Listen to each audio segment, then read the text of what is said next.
Ano 'tong, legal delay, legal default, o legal mora?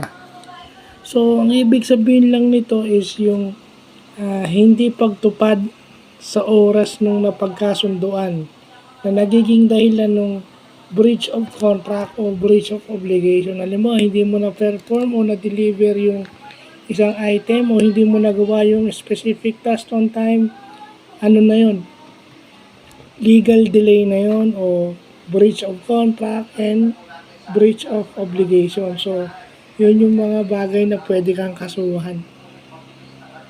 Kasi if you got the contract to deliver, dapat ma-fulfill mo yun. Kung hindi, breach of contract. So, yun yung legalities pag may mga contract. Lalo na kung tayo may project. Kung isa tayong taong involved sa project management na may mga contract. So, ganyan.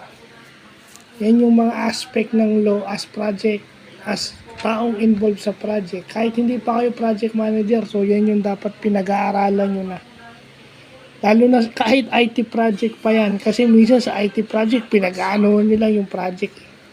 Kaya nga 'di ba, ang number one quality natin is dapat on time tayo dahil ang number one iniiwasan natin ay magkaroon ng legal delay or legal default or legal mora. So, yun lang po.